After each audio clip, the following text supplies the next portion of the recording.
Thank you. If you could also welcome the small ladybug that's joined us here on the table. That's good luck, right? Yeah. Okay. It could stay then. Got to be careful when I put my water down. So actually, the first thing we need to do is wish Jamie happy birthday. So if we could. No. Thank you very much. No, the first thing we need to do is you need to start talking. It's just a number, Jamie. It's just a number. No, I wanted you to start with, she was talking about Hollow Man, which I do want to get back to. But right now, since Hollow Man is new, what you're most known for is the Hugo Marston series. Will you tell them about Hugo? I will, and I'm sure most of them have already read most of the series. If not, no. So yeah, Hugo is he's the lead character in my series. I just finished the 6th, and the books are all set in Europe, most of them in Paris. He is head of security at the US Embassy, which turns out to be a real job, even though I made it up. And he's an old-fashioned kind of hero. He's based partly on my dad, who's a very quiet, non-judgmental, kind person, and partly on a couple of FBI profilers that I've met who a little bit more judgmental and not quite as kind. But Hugo gets the good stuff. And as a kid, I grew up reading Agatha Christie, the Hardy Boys, and the heroes were always kind of, as I describe Hugo, he's a good-looking guy, but he's a watcher, not a player. Sort of a throwback to the old kind of heroes that I used to read and love. And of course, he has a cast of characters around him that are a little more, in some ways, colorful in terms of behavior and language. So yeah, I have 3 books set in France, one in Barcelona, one in London. And they're fairly traditional mysteries, I think. Well, that's what I was going to say. What's kind of funny, when we were invited to come to this wonderful festival separately, but they didn't know we knew each other. And so we've actually been friends, we've realized, for about 10 years now. So I've read the Hugo mystery series, and it's one of the most interesting things about it is that it's a very throwback. It feels like an old-fashioned type mystery, except it's so contemporary. And you've polished up these contemporary points, and I can't think of another series that has both of those feels. So I think that's pretty cool. Thank you very much. And we talked about this a little earlier. And one of the ways I've tried to do that is actually in my portrayal of the main female character, because in the books that I used to read, that I'm sure you used to read, the female character, the love interest, as it were, of the main character was something of the word that springs to mind is floozy. But just a foil for the main character, and I didn't want to do that. So Claudia is his love interest, and she's based on the strong women that I know, my wife. I have 2 daughters. I would like them to grow up being leading characters themselves. And so the dynamic between Hugo and her is a little bit reversed, even though he's a super cool guy. He's actually chasing her a little more than she's chasing him, which has been a lot of fun to write. So I guess that would be the slightly modern aspect to it. And let me tell you, if there's one book you guys need to buy, 3 Grays Fall by this lady. Love that book. And can you tell them about it? Tell them it's one of the most brilliant concepts. It's hilarious. I'm not paying you anymore. I know. You can buy me a drink later. Giving you all the money. Buy me a drink later. But just, yeah, tell them. Thank you. 3 Grays Full has a very funny inception story, and I'll tell that at the end. But the setup is that we have a guy who has killed somebody and buried him in the backyard. But this guy is not actually a bad guy, really. That happens. It happens. It happens. It's a confrontation that gets out of control, and Jason is just someone who always does the wrong thing. He sort of can't help himself. This guy gets killed, he panics and plants him in the far back of his reasonably sized property. But then in fine non-psychopathic form, he can no longer do any yard work because it simply freaks him out to be out there, and he can't do it. So the yard starts taking on this jungle effect, and then he gets super paranoid that his neighbors are going to question why his yard is out of control. So he can't bring himself to do it, and he hires a landscaping crew just to do the front, just to make him look presentable. and it kills him to have them there. And he spends the whole first day fretting himself to death. But then he gets the idea that, okay, this is going well, and they're not going to go one step further than they were paid to go. And just as he gets comfortable with that idea, the doorbell rings, and the crew foreman is there, sheet white, horrified. And he says, "Mr. Getty, we found something, and we think you need to come see." So he thinks his life is over. He's horrified. And he follows him out, and he's thinking, what am I going to say? What am I going to do? And then he runs up the guy's heel because the guy has stopped way sooner than he thought, and the landscaping crew has found a skeleton in the mulch bed at the side of the house, but that's not the guy that he buried in the backyard. So he has about 300 pages of problems after that.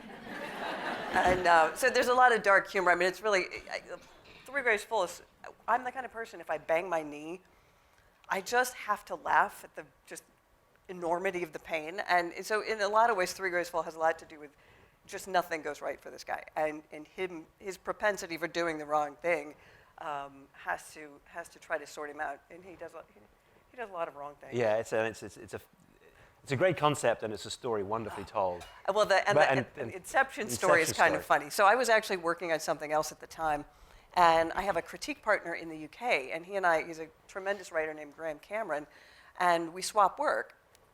And it wasn't working, and Graham said, forget it. I want you to go to the newspaper, and I want you to find a headline, find an interesting headline, but do not read the story. He said, I want you to read the headline, and I want you to write a story that would result in that headline. And the headline I found was, "Landscapers Find Skull in Mulch Bed." And, well, what was funny was that when you're writing your first book, you have literally your entire life to do it if you choose. Nobody cares if you finish. Nobody's waiting for it, so it doesn't matter. And so this book took me a while, and I was learning how to get into the business. And by the time Three Graves Full became an actual book, I thought, oh my goodness, somebody might want to know what the actual story was. By that time, several years had gone by. Could never find the story again. And so now if you look that up on the internet, you just find me talking about it. You didn't imagine the whole thing? No. I can't find it anywhere, though, so I don't know what the story is. It's kind of sad. So in the Marston novels, the settings are almost their own character. So far I have a tendency to not set my books anywhere specific on purpose. I kind of like it to feel like you could be anywhere. But for you, the locations are a character in the novels. And atmospheric ends up being a cheesy word that's overused. But how do you do it? Because they're very brightly drawn. Thank you. I appreciate the compliment. Yeah, so to me, atmosphere can be kind of like a character. So Hugo, I don't know if I mentioned this, he's a Texan. So what I have is a Texan wearing cowboy boots walking around Paris, which right there is a little bit of fun. But atmosphere, I don't know if you guys have read Alan Furst. He sets his books in Europe, and he's kind of an inspiration to me about the way he creates atmosphere. And I kind of try to study about how he does it. Because to begin with, when I was writing books in Paris, I thought maybe I needed to describe the Eiffel Tower or Notre Dame. But then it occurred to me that everybody knows what those places look like. And so if I put a book in Paris, that's almost automatically going to be in the back of your mind. And reading Alan Furst and some other authors, it struck me that the way they do it is by focusing on the small things. And the example I give is a couple of years ago, and this is why I think it's so incredibly important to visit a place. You know, these days you can use Google Earth, Google Maps, and you can connect streets, and you can see stuff, but you can't feel stuff. My wife and I were in Paris. By the way, why would anybody set their books in Cleveland? Yeah, this is one of the reasons that we set them in Paris. Thank you, Mr. IRS. So we were in Paris, and we were walking to the train station to meet my mum, who lives in the south of France. She was coming up to Paris to hang out with us for a bit. And it was kind of a boring walk, actually, that part of the city. But then suddenly we turned into this little cobbled street. And it was just amazing. And when I travel, when I write, every book I write, I have a little notebook I carry with me. And as soon as we turned into that street, this came out of my back pocket, pen appeared in my hand. because it was incredible. It was a little cobbled street. My wife's here, and she'll remember this. Little cobbled street that kind of led upward, just a little bit sloped uphill. And the first shop right here was a cheese shop. Next to that was a wine shop. And there was a little cafe on the left, and the proprietor was standing there on the doorstep, smoking a cigarette, waiting for his first customer for the day. And I'm writing this down, and it's perfect. And then up ahead of us, this girl comes around the corner into the cobbled street, and she's on a bicycle. Pretty girl, hair flowing, coat flowing, and she's got a big smile. She cycles towards us on this old-fashioned bicycle, pulling a wheeled suitcase behind her. And I just thought, oh my God, this is perfect. And of course, that scene went straight into the book.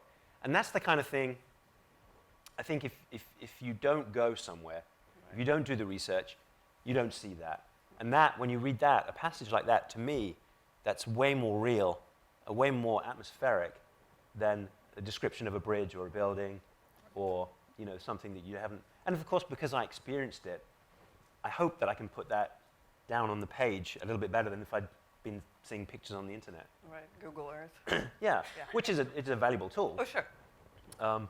But likewise, we went to Barcelona, and if you've been to the Old Town in Barcelona, it's an amazing place with little narrow streets, and all the stores are pretty much the same size, and they all have these metal folding, like garage doors that you pull down.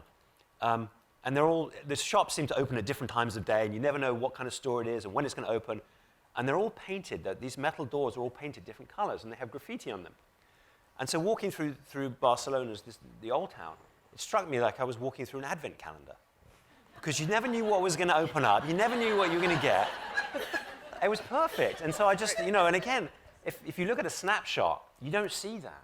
But walking through, smelling the smells, the sizzling meat, the garlic, you have to be, I have to go. I do. I just have to go. For us, he does it for us. It's for you guys, yeah. I suffer for my art. Actually, if I may just briefly, the funny thing about Barcelona was we get there, and I took my wife and kids. Well, they probably took me. And my wife and I were having a discussion. I keep doing this because she's sitting at the back there. We were having this discussion, and basically it was, she says to me, are you happy that we're here now? And I'm like, what do you mean? Are you happy that we're here? And it turned out that she thought I wanted to go to Barcelona, and I thought she wanted to go to Barcelona. So we ended up in Barcelona, but it was actually one of the best vacations we've had, so it worked out nicely. But I want to ask you about your research, because how do you research burying bodies in the garden? And by the way, you guys may not know this, but I'm also a prosecutor. So if you want to take the fifth, I'm totally okay with that. You're used to that. Yeah. My research, especially since I don't do location, and I guess I don't do whodunits, I kind of do whydunits. So when my research is a lot based on access to experts. And I always envied people who are in films, movie stars, because I thought, how wonderful that you don't know how to wield a bullwhip, but some expert will come and make you look, in 3 days worth of work, that you look competent, and they have access to these fantastic experts.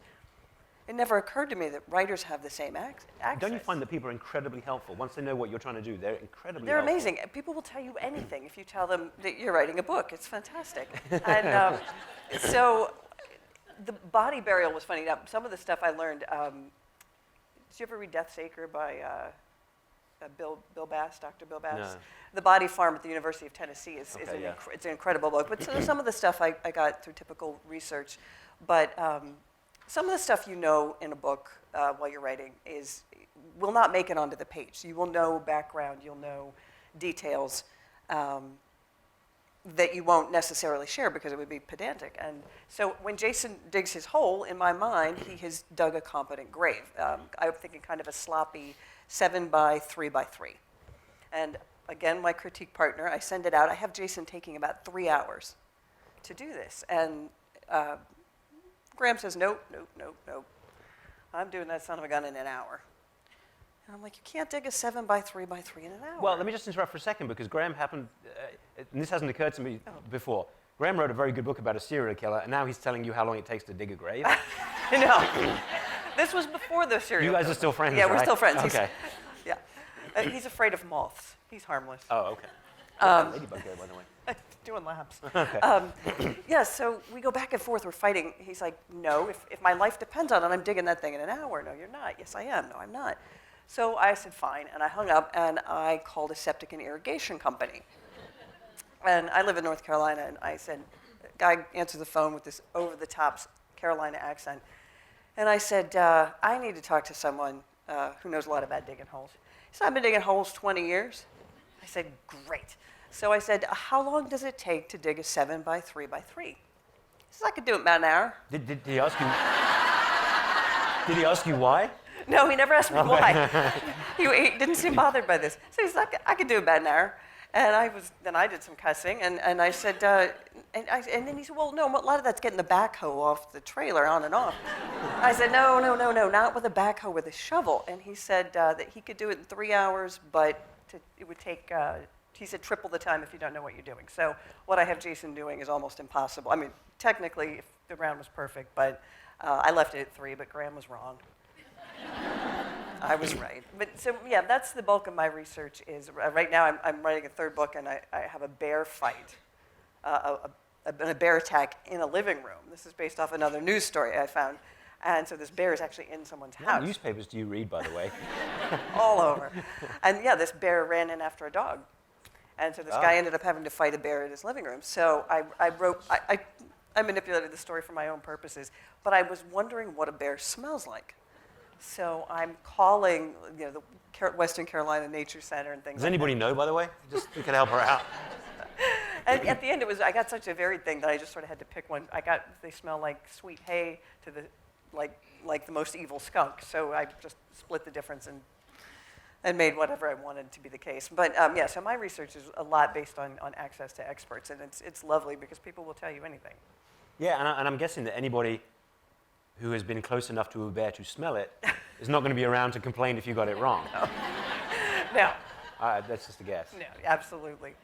So, okay, well then, if we move on from Hugo, because Hollow Man is the most recent, and that's a standalone, very different. Apparently you said you've been taken to task when people are expecting a Hugo book. Yeah, some people, so the premise behind Hollow Man is that the main character is, his name is Dominic, and he's English. He's a prosecutor. He's a musician. And he's a psychopath. And the idea is that he tries to hide who he is, what he is, because he knows that if people find out, then he's going to lose his job and lose what friends he has. He'll lose his music gigs. But then an unfortunate series of events occurs, and he has to make a decision. Do I remain under the radar and maybe get in trouble, or do I let the inner psychopath out and have some fun? Well, make sure that I survive, put it that way. But it was very different, and you're right, I've had some pushback from some, because Hugo is such a decent chap. Dominic is not. Not so much. Okay, Dominic, and so some readers went into that book, Hollow Man, expecting shades of Hugo perhaps, but one of the biggest reactions I got was from the first person who read the manuscript, which was my wife, who was sitting there reading it, looking over at me. And eventually I'm like, what? She goes, do I need to worry about you? And considering we've been married 14 years at that point, I was a little perturbed. But you'll see if you read the book, there's actually a test, a psychopath test, that psychologists give to, no, there is, I'm serious. That you can take, you yourselves can take it. It's called the Hare PCL something or other test. And it's a series of 20 questions, and you get 0, 1, or 2, depending on your answer. And the maximum score is 40. If you're 30 or above, you're a psychopath. And so to assuage my wife's fears, I took the test. And I'm here to tell you, I scored a miserable 7. And to the point where, as a prosecutor, and, a fan of James Bond, and a crime writer, I thought, really, 7? Am I that much of a softie? So it was kind of, and Jamie took it too and scored like an 8 or 9. I think I got a 9. I'm a little bit badass. She's more badass than I am, which is really a little bit more. Quite a shame. But it's the only book where I've had people don't come up to me and say, are you really head of security at the U.S. Embassy in Paris? I'm like, people never do that, but they do say, so are you actually a psychopath? My response is usually, would you like to find out? So. Well, we had a similar situation with my second book. That the original line to Monday's Lie, the original opening line was, my mother said never to keep a man for more years than you can count on your fingers. And the funny thing is she's missing 2 fingers from her left hand. So the line's still in the book, it's just not the first line anymore. And he's reading it and he goes, did your mom really say that? I said, no, I just make stuff up.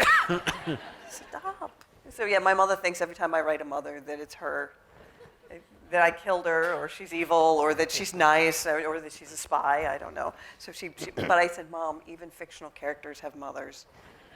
So, yeah. Although I'm thinking, I don't think I have a mother in any of my books. No? Dominic's. Well, he has to have one. Well, yeah, gets killed. Right. No, yeah, I wonder if my mother feels left out. I don't know. She's not said anything. Oh, no. For the research, so you were able to draw a lot on at least the experience of being a prosecutor. For Hollow Man. Hollow Man. Yeah, actually the inception story for that is a bit odd. Because people often ask me, they always used to ask me for the Hugo books, do you get any of your prosecutor stories and make them into Hugo? And I don't, I never have. But for Hollow Man, so I was a prosecutor for the drug court, and you may know what a drug court is. It's basically, if you get caught with cocaine, why are you nodding? If you get caught with drugs or something, you can go through a process where you go to a drug court and you do counseling and classes and what have you, and then you get your record wiped clean. So I was a prosecutor for a drug court. And they would bring in new people every week, and they would sign them up. The judge would make them promise to come to court. And one day, they brought in, the jail door to the left clanked open, and they brought in this waif of a girl. That's the best way I can describe her.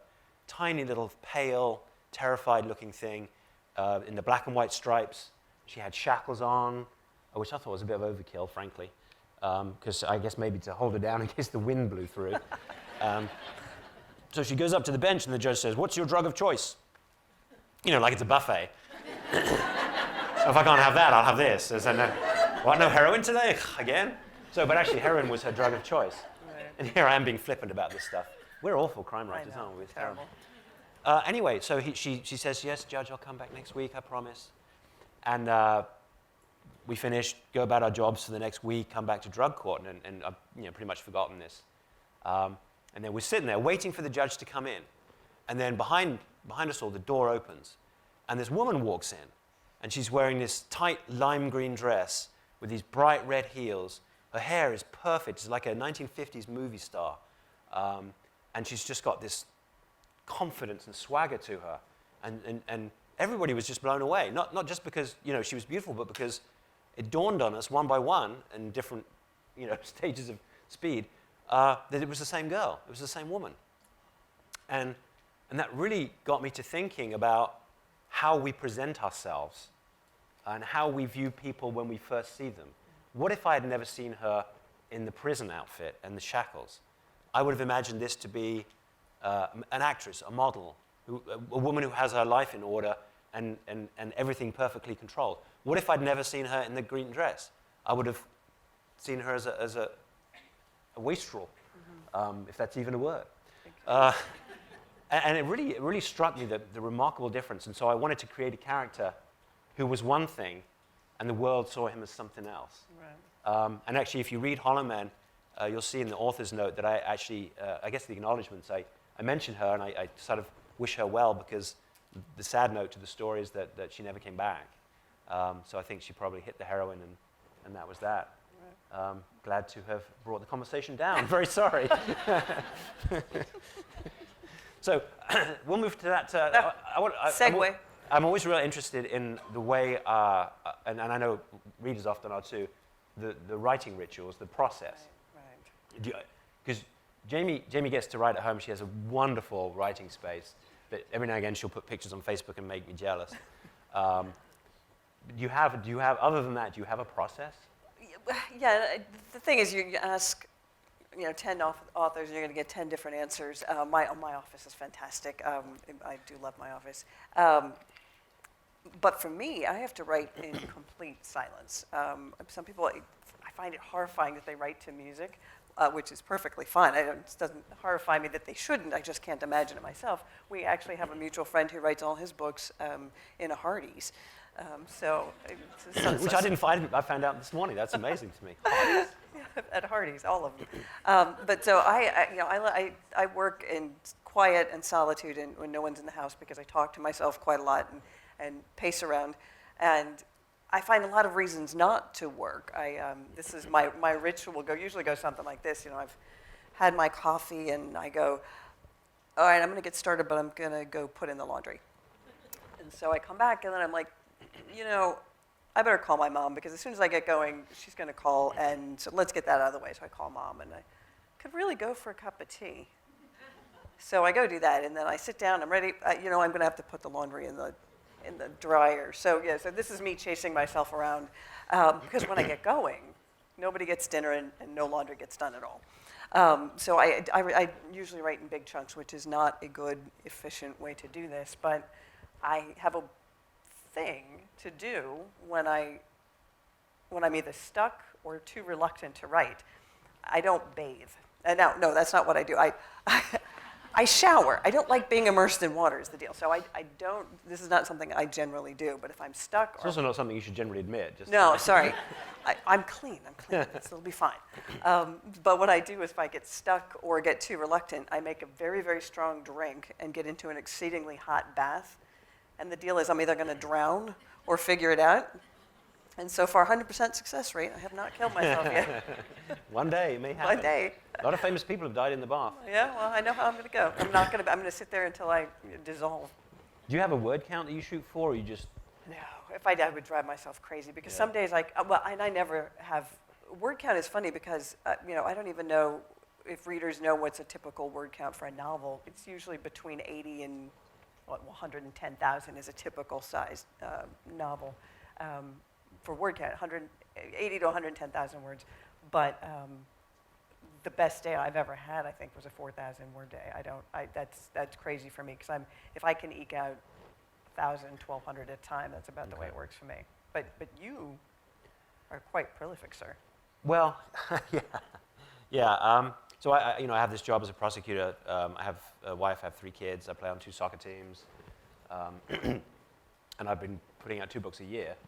I think there's a twin of me somewhere doing all the work because it doesn't feel that bad. That's great. But I go to the library. I try to write at home sometimes, but I love, libraries. All of my books have been written in my local library, and it's like I can't do the silence thing. I have to have a little bit of ambient noise around me. But as soon as I walk in and I'm surrounded by books, that's, to me, is automatic inspiration.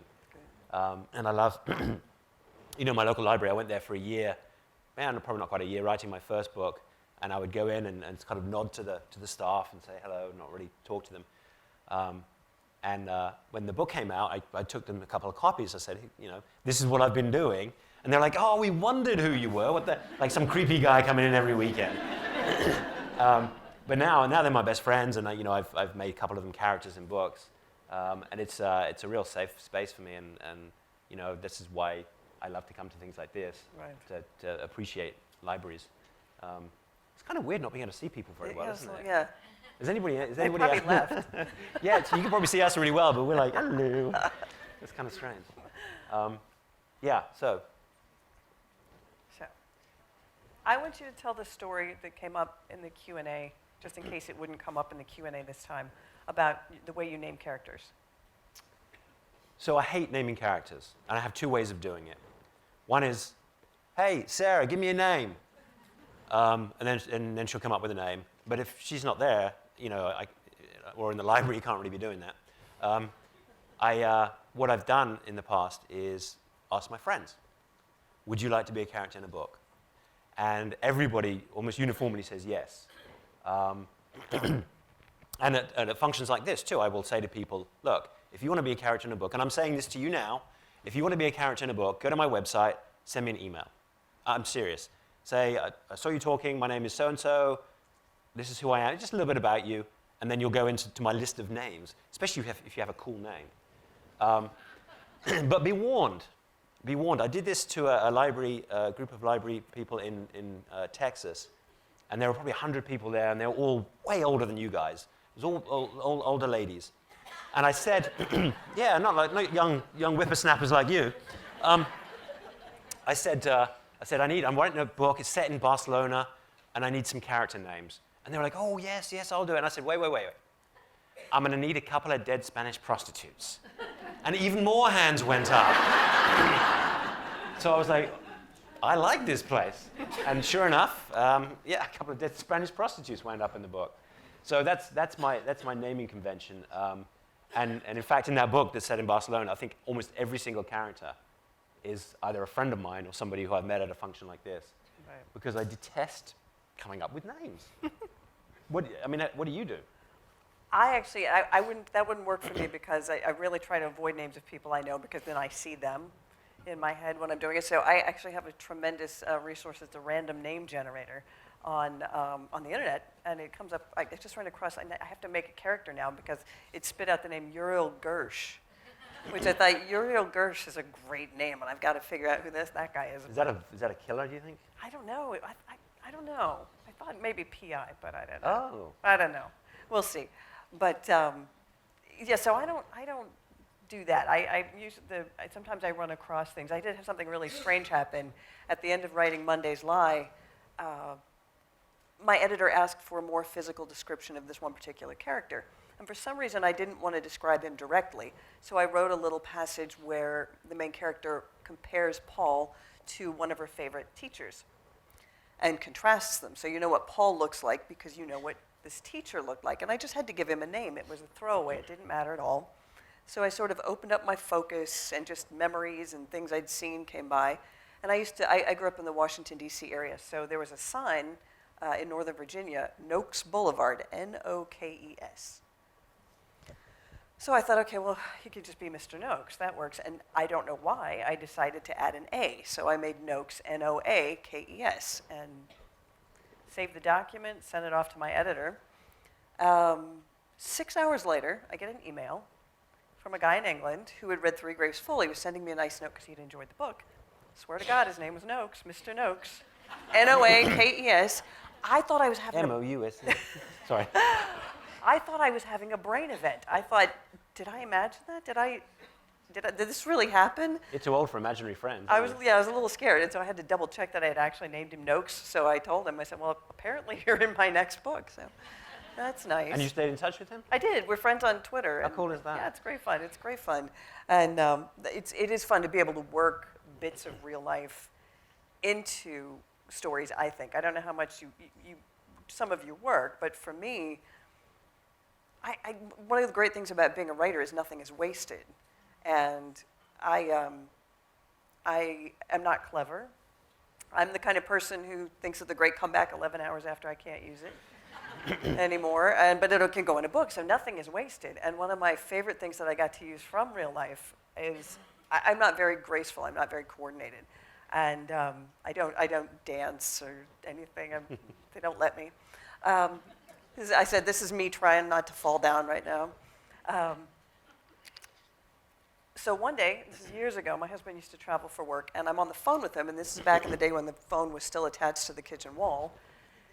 And I'm trying to have a conversation with my husband, but I'm being dive-bombed by a horsefly in my kitchen. And you know how aggressive they are. It's like he's coming at me, and I'm swatting with the dish towel. And I said to my husband, honey, hang on a second. I'm going to knock this sucker's head off. And I put the phone down, and I just watch it, and I'm striking a Tarantino heroin pose, and the thing comes in. Whop, swear to God, 4 seconds after I called my shot like Babe Ruth, head falls to the left, body falls to the right. I decapitated a horsefly with a dish towel. And I was so happy, and then I was so sad because I thought that was the coolest thing I will ever do, and nobody saw it. And I was devastated. It was so bad that it was Monday, and my husband wasn't coming home till Friday, and I wanted to put bowls over the decapitated head and the body, but that was even too weird for me. So I did clean up the horsefly, but I got to use it in Monday's Lie. Because I modified and I didn't have her call her shot because that was actually too silly, and that's where we get into sometimes life is stranger than fiction, and it would be silly to have in the book that she called the shot because that just makes it weird. You could have done chalk outlines. But yes. But, yeah, I mean, mentioning life is right. Yeah, so my new book that comes out in August is one of the Hugo series, number 6.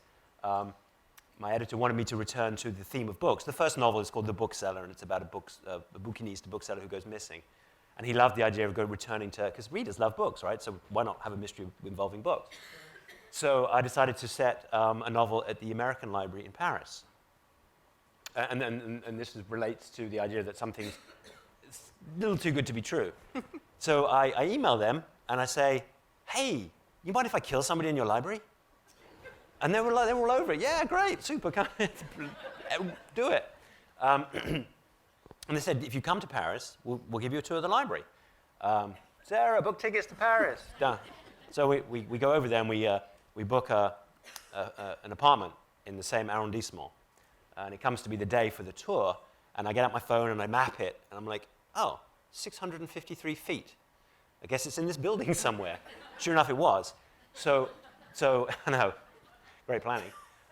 So we go, and they start giving us the tour. And I'm thinking in my head, okay, what I need, I don't know what this library looks like, how's it going to work out? And I've got my little notebook, and I'm taking notes. And so they take us into the library.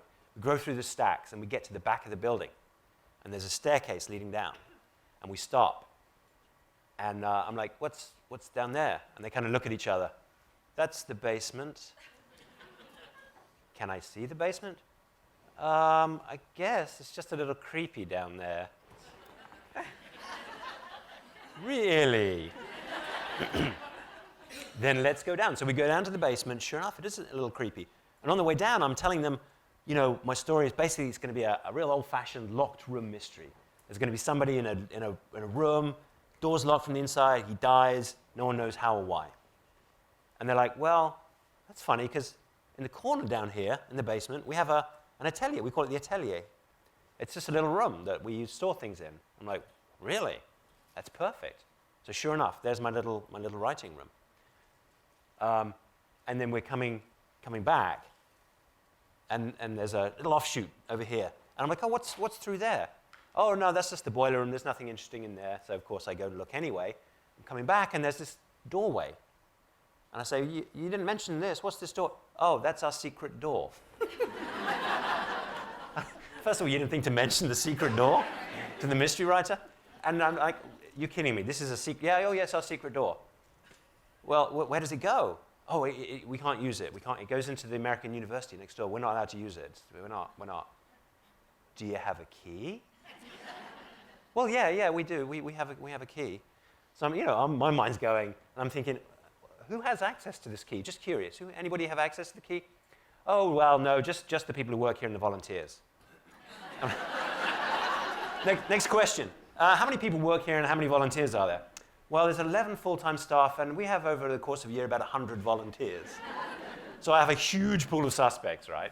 And I actually made them go and get the key, and they wouldn't go through the door, but they let me go through the door, and I had to promise not to get caught. All of which to say that my editor just asked me for the, about the book or whatever it is, that page, and I had to put in there, thanks to the library staff for showing me the secret door and the atelier, because I want my readers to know that those things actually exist. Because I can just see some reader going, really, you invented a secret door in a library? Come on. But those things, I mean, it was incredible. It was like they'd masterminded the whole thing. When you run across things like that, it's pretty exciting. I mean, that has to go into a book. You run across things, and your mind just, well, that writer brain kicks in, and you're like, that's got to go in a book. And for Monday's Lie, one of the things that kicked it off for me was I was at a lecture by a guy who was on loan from the FBI to the U.S. Marshals in the service, and they were doing a task force, a joint task force, and they were talking about developing facial recognition technology.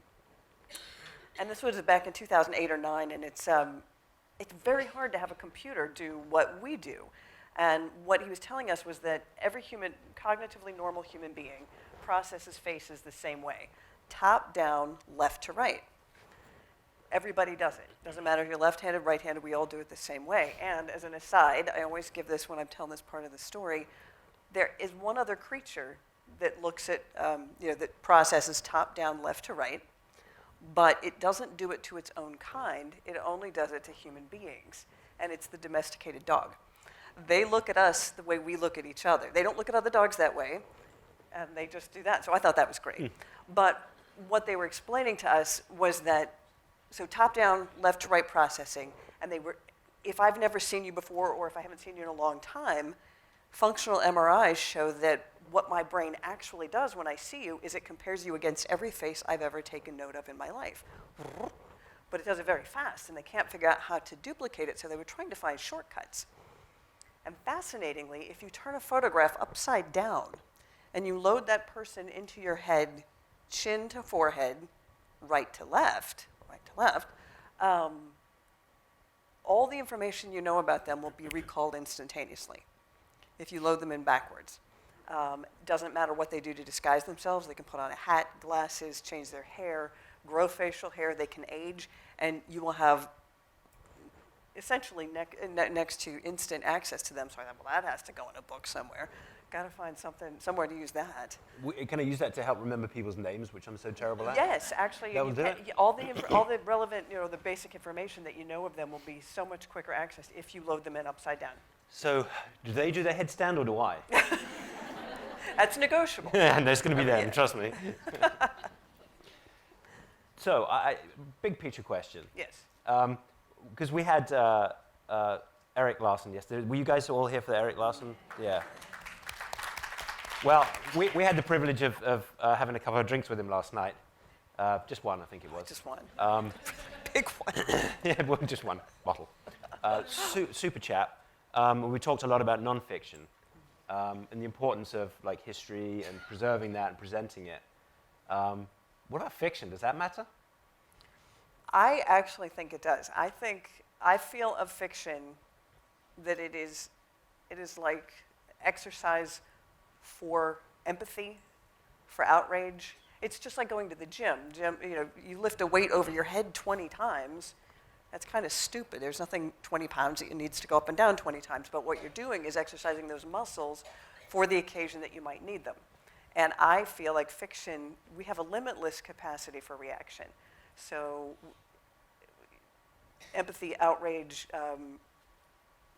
approval, disapproval. We have a limitless capacity for these things, and I think fiction is what we do to exercise that. And that's why even when we write crime fiction, neither of us want bad things to happen. To who, exactly? I don't want bad things to happen. I don't know about this guy. But it is wonderful exercise to see how do I react to this, even if it's extremely dark. Some people like extremely dark fiction.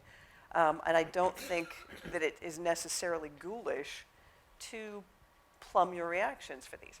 But what do you think? Yeah, I hadn't realized that. I've never taken this may be amazing to you people, but I've never taken myself very seriously. I hope that's obvious. I just kind of, live my life and do my writing because I like it.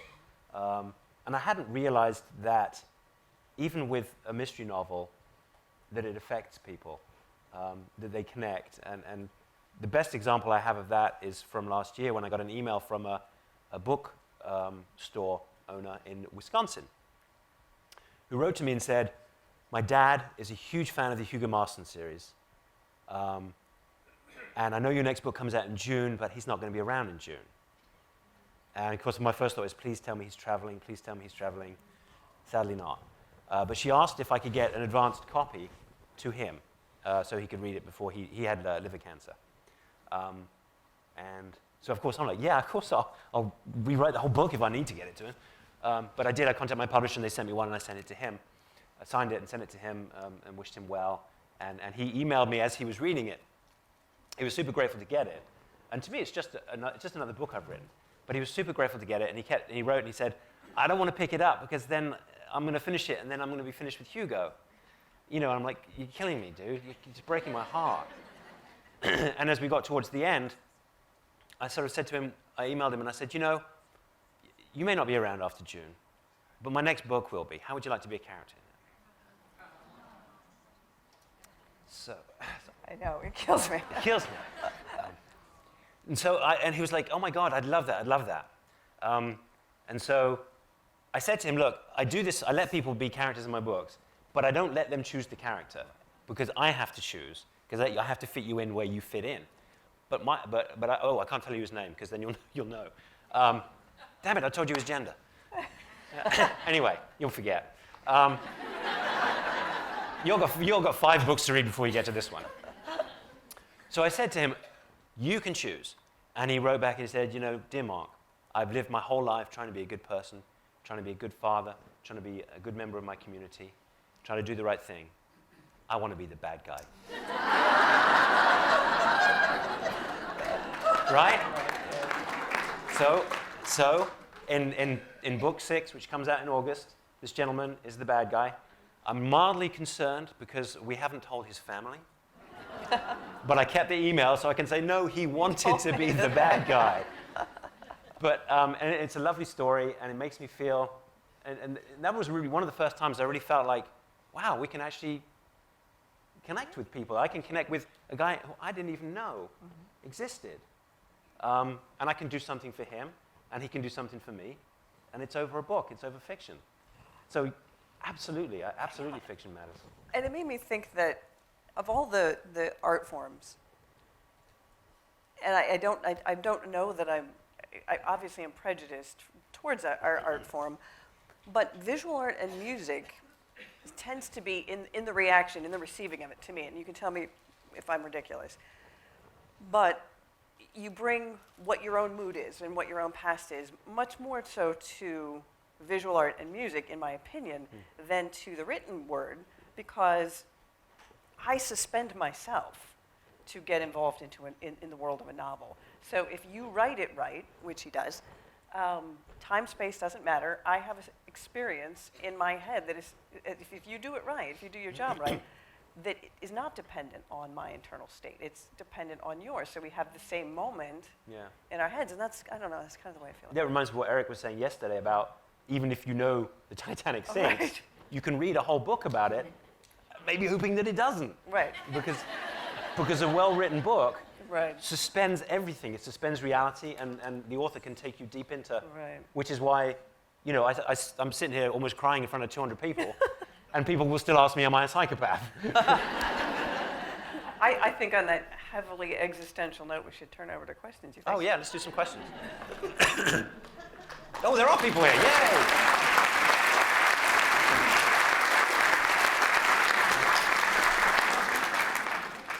Who has a question? Don't be shy. Because then we have to sing.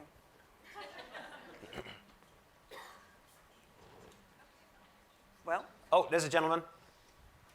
In Austin, your work as an attorney, is that right? Yes.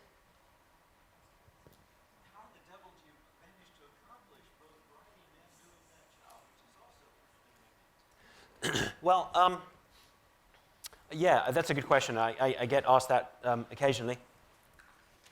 The deal is I write very quickly. When I'm not writing, I'm thinking about what I'm going to write. As part of my job, I ride out with the police on Thursday nights. So I work Thursday morning to 5, and then the police car comes and gets me, and I spend Thursday night until 11 or 12 with them. Excuse me, and that gives me Fridays off. So I have a whole day Friday to write. And then I usually will go to the library on Saturday for a couple of hours. And I have 3 kids, all of whom like going to the library, so I'll usually take one with me. The real truth is that I have an amazing family. That I can't remember the last time I did a chore in the house, to be honest with you. I barely feed myself anymore. I'm writing, and one of my kids is like, "Open up, Dad." So I can't see it, but I know my wife's sitting there going, "Yep." but because of her, she does everything. She makes it possible, and not just in the functional way, but in like the moral support. I know you have the same from art. Absolutely. It's unequivocal, constant support. It's like an awkward time. I need to go to the library. Okay, doesn't matter. And what's amazing about that is I know that that's not always the case. We have a lot of writer friends who do not have supportive friends and family, and that is, I don't know that I would have ever had the confidence to do it, that I would have been brave enough to try, and nobody, I wrote my first book almost in secret because I didn't know I was allowed to, and everybody was fantastic. They were like, this is wonderful, and so I'm very, very blessed for that. Yeah, and I think also writing a series, I know my characters very well. at this point. I know what they're going to do. I don't have to think, oh, what would Hugo do in this situation? I know. And so I think that speeds things along for me as well. Yes? I'm just curious, Jamie, everybody else I've heard speak has talked about their connection to sort of telling their own history and what they've been exposed to and how they're sort of telling what they know. You know, we have a prosecutor here writing murder mysteries. You know, I came from Manassas today to see this, and I'm just curious how somebody from up in that part of the woods started writing murder mysteries. Right. And, yeah, killing people. Well, it's really interesting because my two favorite loves in reading, a lot of this came from just being a voracious reader. When I was a little kid, adults would ask me, what do you want to be when you grow up? And I said a writer, but I was lying. That's the funny part. I said it because I was a little butt kisser, and when a little kid tells an adult they want to be a writer, the adult goes, wow. Ooh, and I like that. So I used to say this, and it never occurred to me. My original career was in banking. And what was so funny was I didn't realize that I narrate in my head constantly. I always have. And I thought everybody did that. If you've ever seen Will Ferrell in Stranger Than Fiction, that's what it sounds like in my head. It's hilarious. But I thought everybody sounded like that. And I really liked memos. My friends would come to me, my coworkers, Jamie, you write the best memos. You should be a writer. And it never occurred to me to do so until one day I was driving home from, I don't even know where, it doesn't matter, but I came around a curve. I was singing. I'm a very considerate person, so I only sing in my car because I cannot be trusted to sing anywhere else. And I came around a curve, and so did a cement truck, but in the wrong lane. So I was nose to nose with a cement truck. And luckily, we spazzed in the right direction, and we missed by a few feet. And if you guys know the band America, so I had been singing Ventura Highway. And I have this near miss, I'm almost dead, and I had just belted out the lyrics, or alligator lizards in the air. Now, I had a really weird reaction to this. I was furious. I thought, I almost died, and that was my last living thought. Alligator lizards in the air? That's ridiculous. So I was infuriated by this, and I went home and wrote it down. And I wrote this scene, and I wrote the whole first chapter to my first novel that will probably never see the light of day. I kind of want to dig it back out, but it's got training wheel marks all over it. But I actually wrote that out, a woman who dies in a car accident, and she ends up being a ghost. She actually is still here in some way, and she's incensed that was her last living thought. And I didn't know I was allowed to do it.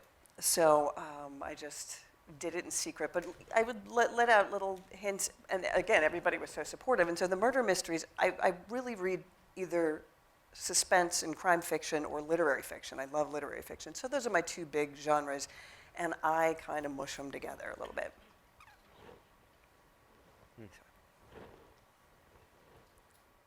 Yes.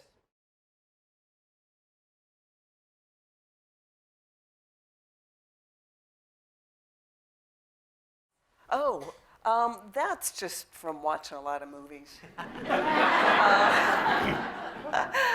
That wasn't a neat scene to write because I don't know why it was so clear to me. And in fact, there were a couple of things that were clear to me in that book. I don't visualize my characters. People say, oh, what actor does your character look like, or who would you cast in the movie? I can't do it because I don't see them that way. I am no more aware of what my characters look like than I am aware of what I look like at the moment because I'm on the inside looking out. So they're very vague and almost watercolory for me. Really? Yeah, very vague. There are important physical attributes.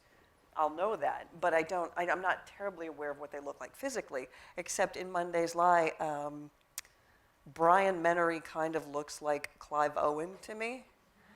That was fun. That was not so bad. But yeah, so that was the only one I ever saw very clearly. But yeah, that there's a kind of a nasty crash at the end. And yeah, I don't know where that came from. TV research. Yeah, TV research. Yeah. Yes, ma'am. You ever had the same interaction at another venue where you play off each other and share with us? Are you telling us to stop? No, there's a funny story. There's a funny story behind that. So when Southern Voices invited us here, they didn't know we knew each other.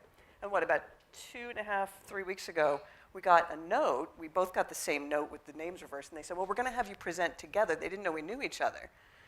And so they said, if you need to contact Mr. Pryor, and I'm like, yeah, I ate dinner at his house once. I know where to find him. But they had no idea we knew each other. So Yeah. we've done this before. Yeah, we've been friends for over 10 years, and we've done one presentation before. No, we've done 4 because twice Oh, in Chapel yeah, Hill yeah. and twice in.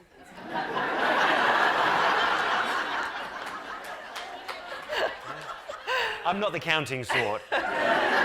When I release a book, my mother lives in the Austin area, so Simon & Schuster sends me out there, and they're very kind to do that. And so you do the Q&A with me at Book People, Right. and then you've had a couple events in North Carolina where I've gone out and done a Q&A with him. So yeah, thanks for enjoying that, because yeah, it was fun. It was fun to get the note that we were going to do this together. Yeah, definitely. Any more?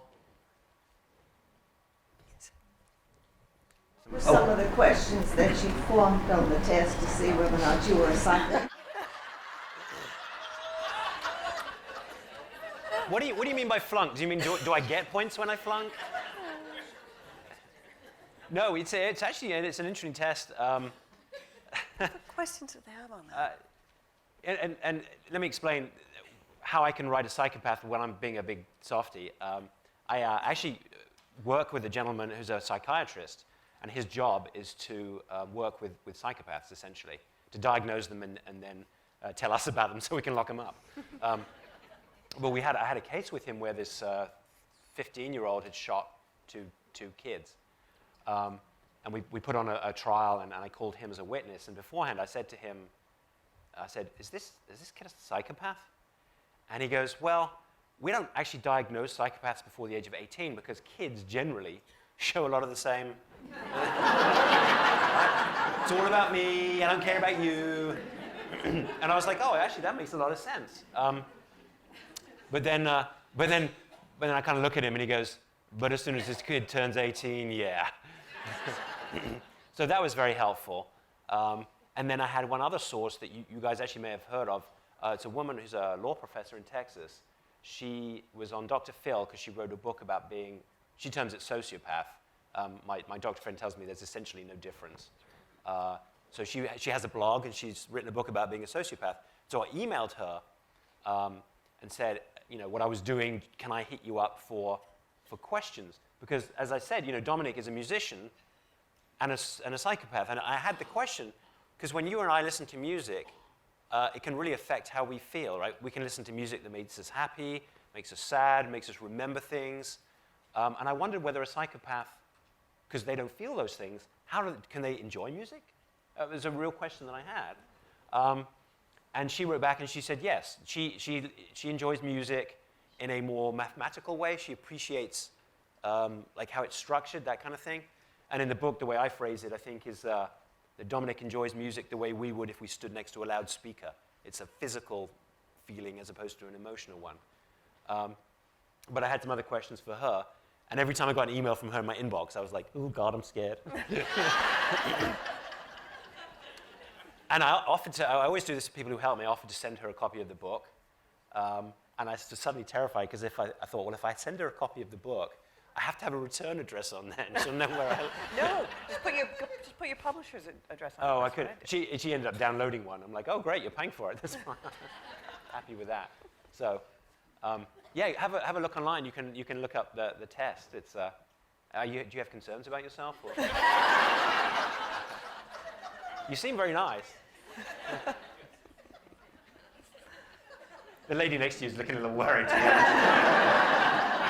You all want to shift along one? All right, sorry. Yes, ma'am. How did you originally get published? Agent, published? I know y'all both have been published. I don't know if you did. I got a hammer and a nail, and I just... No, I actually, it was kind of interesting. I got to be a cog in the publishing industry while I was learning. I just finished my first novel, and I was learning about revising. And for me, the only way I was going to do this was through an agent. So I was learning about querying and getting an agent. So I got into podcast radio interviews. I got to do that for a little while to interview authors on promotional podcasts, which were great. And then I was a managing editor for a publishing industry news portal online for 7 years. So I learned a lot that way too, but none of that actually got me my agent. That's just what I did while I was learning. And getting told no a lot. So yeah, I queried. Until somebody said yes. Is this something you're in the middle of doing? Yeah, that's what I did. And it turned out my first book wasn't good enough. And it was really hard to let it go. It's really hard to let it go. And then I'm amazed. I'm very proud of myself that I kept going because it's hard to get told no. They were encouraging no's. And the advice I would give to you would be, if you're getting just form rejections, it means that there's either a problem with your query letter or maybe there's a problem with your story.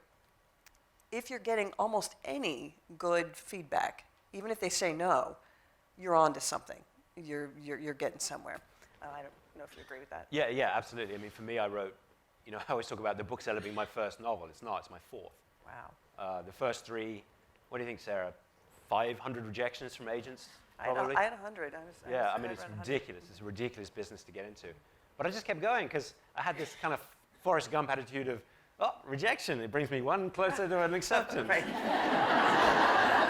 Yeah. And then, when it happens, you're like, it's Well, there are funny things that happen in publishing. One of my favorite stories, my agent tells a story on me because we had this great connection, and then a rock star agent contacted me, and I went with the rock star, as you do, and it was a disaster.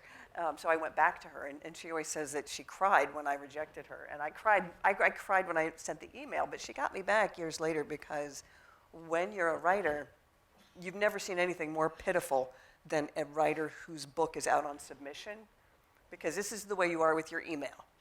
Okay, how about now? Okay, how about now? How about now? I started making deals with myself. You can go make the beds, and then you can check again. You could go to the grocery store, and then you can check again. So one morning I get an email, and it's from my agent, and it says, R.E. Jamie Mason's The Liar's Margin, which was the original title for Three Graves Full.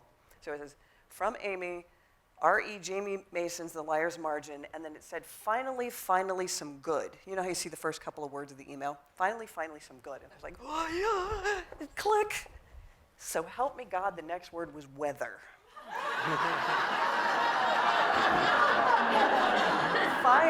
Finally, some good weather. So I went back to the other screen, I screenshotted it, and I sent it to her, and I said, thanks for that, I'm having scotch for breakfast. That was not fun. So yeah, and it was actually a rejection, which was not fun. But yeah, so the crazy things happen. But here's the lesson. I'm guessing there's more than one writer in the audience. The trick is not to give up. And I'm going to share with you now the best advice I ever got from anybody that you all may use and share yourselves. And it was when I was living in North Carolina with my grandmother, one of these 85-year-old incredibly wise people, again, way older than any of you guys, super wise lady. And I was at a crossroads in my career. I was thinking about going to law school. I was a journalist. I was thinking about going to law school, but then I had to go through undergrad to get into law school. And I went to UNC, Chapel Hill, and I said, how many hours credit will you give me for my journalism degree in England and my 3.5 years of experience? And they said, of 120 hours, we'll give you 7. So I go home to Granny, and we had tea every afternoon. And I was bemoaning my fate. And I said, look, if I had 4 years of undergrad and then 3 years of law school, by the time I'm done, by the time I've done those 7 years, I'll be 34 years old.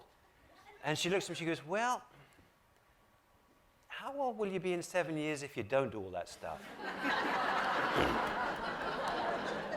You're welcome. Right? It's That's genius. great. No, it's brilliant. I love it. I wanted to slap her on the back, but a poor old thing. Which is to say, it doesn't matter how many rejections you get. If you feel you're 7 years with the rejections, you're still 7 years older. Right. But just do what you got to do, and that's what I did. And last night when we were here and the lights were down, and I think it was Laura was reading out our names, I kind of choked up because I'm like, I remember those rejections. I remember Sarah saying, why are you putting yourself through this? Mm-hmm. And then I'm sitting there hearing my name alongside Jamie Mason and Eric Larson, and I'm thinking, what am I doing here? This is insane. And what am I doing here talking to you guys? It's unreal. But the reason I'm here is because I just kept going. I'm an obstinate bugger, and I just kept Right. going. So, don't give up on your dreams. Any other questions? Shout out if you do. Oh, yes. When you started writing the Hugo series, did you know it was going to be a series, or did you start with that one book in mind? I started with that one book in mind, and it came to be when Sarah and I were actually in Paris, walking alongside the river. And you have to understand that people like me and Jamie, all of the time we're plotting on how to kill people, okay? you just have to accept that. That's the way it is. So we're walking along, strolling alongside the Seine, hand in hand, looking at those lovely the bookstores alongside the river. Okay, so that's what my first book is about. And I see this crusty old man, with the rubbery nose, in the cold, and I think, I wonder why somebody would kill him. and so I had this spark, and I'm like, maybe it's for this, maybe it's for that. And what happened next was we went to a little tobacco, and I bought a pen and a notebook, and then we went to a cafe, and I made notes for 20 minutes. My wife will tell you it's 3 hours, but she's probably right. But at the time, it was just a story. And then I kind of, what happened was I sent that book, I queried that book to different agents, and that was the first book that I got almost immediate interest from probably half a dozen agents, so I knew I was onto something. I signed with my agent, and while she was trying to sell the bookseller, I had an idea for the second one in the series, and she said, yeah, just go ahead and write it. And so I went ahead and wrote it and sent it to her, and she loved it, and I think like 2 days after I sent it to her, this editor who was reading the bookseller just happened to email her and said, I'm reading that bookseller by Mark Pryor, I'm really enjoying it. And she's like, well, as it happens, I have number 2 in the series as well. So he said, we'll send it along, and then they made me a 3-book deal, an offer for a 3-book deal. So I guess my hand was forced at that point. So originally it was just going to be 1 or 2, and then they keep offering me 3-book deals, and I'm too greedy to say no. But it's fun. I love writing the series. Oh, yes. Well, you were just talking about writing the series. Did you find it more freeing or more interesting to write Hollow Man, which is totally different, or are you going to go back to the series? And the question is, was it freeing or more interesting to write a standalone, a Hollow Man? Yes, and here's why. A couple of reasons. Number one, when I'm writing a series, I have to remember who knows who does what, who died when, all that stuff. I have to remember all that. And number two, Hugo's a stand-up guy. He's a good guy. He'll always do the right thing. Dominic, a complete arse. He will do whatever he wants to whomever he wants, whenever he wants to. So that was really, really freeing to be able to write a book from the perspective of a bad guy. And a bad guy who will lie to you while he's telling you what he's doing. It's almost the complete opposite from Hugo. So in that respect, it was actually very freeing. And my wife will tell you, I had a great time writing that book.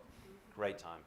It's weird the difference between series and the standalones too, in that the people, Hugo's kind of an extraordinary guy, and he gets himself into extraordinary circumstances. For some reason, I have a tendency to have really ordinary people getting into crazy circumstances, and the fact of the matter is that normal people are not going to have that many crazy things happen to them. Right. So it would strain suspension of disbelief for me to put these characters through another ridiculous situation. So you have to kind of have a setup where there's somebody who can do it. And like you said, Hugo goes to different places. His job is part to of get his job. to get involved with this kind of thing. That makes it the Jessica Fletcher, right. Cabot Cove, another murder in Cabot Cove. She should never leave the house. Well, not only should she never leave the house, but everybody else should move somewhere else. Everyone. Can you imagine you leave Cabot Cove and you get in your new village, you move all the way to England, and then a little lady knocks on the door and says, I'm Miss Marple. You're like, oh, no. Please, no. Just give up. You're going to be a victim. It's gonna happen. This is a matter of time. Yeah. But I'm writing a sequel to Hollow Man. He can't. He can't stop I himself. can't help myself. It's ridiculous. And this is the amazing thing. I had the idea over Christmas and spent a lot of hours locked away writing it. It had nothing to do with the fact that my mother-in-law was staying. Nothing. But I wrote that book in 5 weeks. I finished the book in 5 weeks, which to me is amazing. It's either drivel or it's genius. I'm suspecting. I'm afraid to know which one it is.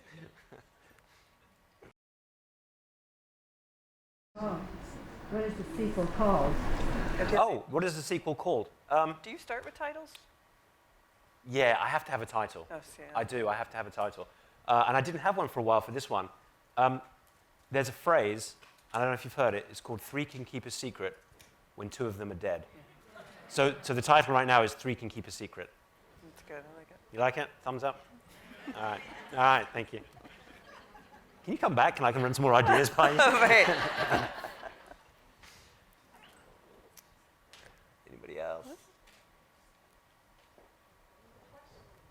Not seeing any. Oh, yes, at the back. It was so devastating. I hope not. But that you felt like you just couldn't get past it and write again? Or, I mean, You mean No, like but I'll tell you, Jamie almost did. Well, yeah, that's where my head went for Okay. this. I had a really strange experience. It wasn't personal, but I couldn't use it in fiction for sure. I was at a conference about 1.5 years ago, and I was on this terrific panel that was about criminal protagonists. And of course, in Three Graves Full, the main character has killed somebody. So it was a fantastic panel, and I do remember saying something about research and saying it only took you so far, and at some point you're going to have to start making stuff up, because as far as you guys know, I have never killed anybody. And so we were being flip about things, and it was a lot of fun. And after the book signing, after the line cleared, there was a man left standing in my line, and he was mid-20s, extremely neat, crease in the pants, collar pressed, not a hair out of place. But it wasn't vanity. It looked terribly self-conscious. And he stood catty-corner to me. He wouldn't face me, and his eyes were bouncing off mine. He couldn't hold eye contact. And he said, "What would you think? I mean, how would it be? Do you know what it would be like? How do you think it would be if you had a primary source for information on murder?" And in my head, I went, "Mayday!" There was not a second that I didn't realize what was on offer. And it was an incredibly strange experience, and the strangest part of it was, I don't know if this man had killed one person. I don't know if I was standing in front of a serial killer. I'm not sure. The tragedy coming off this man, the sadness in this wave, I mean, it just covered me. And I didn't know how to handle it. I didn't feel afraid for myself. He wasn't threatening in any way towards me. But some of my writer friends have taken me to task for it, because I cannot enter into that relationship. That was a transaction. That was not a free lunch. I could tell. Well, and your prosecutor friend would quite like to know his name. I know. I was so stressed out by it that I don't recall almost anything I said. I was babbling like a maniac, because I thought the only way for me to handle this, because I rejected the notion that I was going to enter into this arrangement with him, out of hand. And I just babbled my way through it. I thought, I'm just going to pretend like this is 100% hypothetical. It got weirder. It was about 3 hours later, I was in the lobby of the Hyatt, and this guy comes down the escalator with my agent. So I don't know how he knew who my agent was. When I first heard the story, I thought the agent was like in a suitcase. That would have been awesome. No, she was. It would not. My agent in a suitcase is lovely. But so I have no idea how he figured out who my agent was. And she said, "Hey, Jamie, this is so-and-so. Did you get..." There was some confusion about books I was giving away. I had advance review copies. And I even signed him a book, but I was so stressed that I don't remember his name. Am I curious as to what he had done? Absolutely. I'd be curious to know. It's a great story. It is interesting. Even the exchange that we did have was interesting, and writer brain will probably will compel me to do something with it. And I think that's the real answer to the question is I don't think we work that way. I think if we have stuff that happens to us, we will use it in a book. Or at least reframe it somehow. Yeah, reframing. Yeah. Like, it made me think of one guy that I was writing a book about an FBI agent. The book ended up not going anywhere because the FBI agent turned out to be kind of a jerk. But I had written to a bunch of people that he'd caught. And I'd said, they were in prison. Can I come talk to you about this agent? And, one of them wrote a couple pages of expletives telling me where to shove my book. But this one guy wrote back to me and said, Yeah, I have great respect for this agent. He treated me well, and but you might want to hurry because I'm scheduled for execution in 3 weeks. Yeah, thankfully there was no delay in the mail. So I did. I scurried down there, and I ended up talking to him on the Friday. They needled him on the Tuesday. I know, it's weird. Well, imagine ending that conversation. I talked to him for 4 hours, and then I'm like, haven't I? No. See, it was fascinating because there was no question that he'd done it. And just to get kind of creepy serious for a minute, for writers and probably for a lot of you readers, to actually look into the eyes of somebody who's killed someone is fascinating. It's mesmerizing. And I wanted to understand what was going through his mind, and I wanted to do that no matter how distressing it was for me, and it was very distressing because he'd killed a little girl. And he reenacted that for me behind. And I can tell you, I have that feeling in me again, my chest tightening up, and he told me a couple of things that I'm not going to repeat, that I had to look down and just scribble on my pad so that I didn't go through that plate glass and strangle him myself. But as distressing as it was utterly fascinating to talk to a murderer who clearly didn't get the harm that he'd done. Justifications, glib apologies. It was fascinating. And in fact, what I tried to do was find out whether he killed anybody else. And as I said to him, look, if you did, you're going to get in trouble for it. But today's Friday, next Tuesday's coming, how much more trouble can you be in? And he admitted that he'd done some other stuff, but he didn't want to admit to killing anybody else. Partly because I think he didn't want to. I don't know whether he did or not. But it was a very distressing encounter for me. But it's one that is educational, and is one that's is going to make me more like to write about it than shut down. I think that's how we respond to these things. Yeah. Yes. When that happened with the man that came up, looking back now, would you have turned him in or recorded him to be watched? You know what was strange about it was that it was so alarming, and I did not have, for a second, any doubt what we were talking about, that my real thought was to extricate myself. If I went back now and I could react more calmly, absolutely. Absolutely, I would have and I should have. In the moment, it was horrifying to me. And his sadness, I wanted away from the sadness. It was really strange. I've never had anything like it. But you're right, I did not handle that in the best way as far as somebody. Yeah, I don't know either. And Well, you're still alive, Jamie, so I think you did okay. Yeah, I got scored on that one. But I didn't facilitate a resolution to his issue. So hopefully he wanted to talk to somebody. And there, at that place, there were plenty of people who would have. So I'm hoping that he obviously wants to tell someone. So I'm really hoping that that's what happened. Just not me. Right.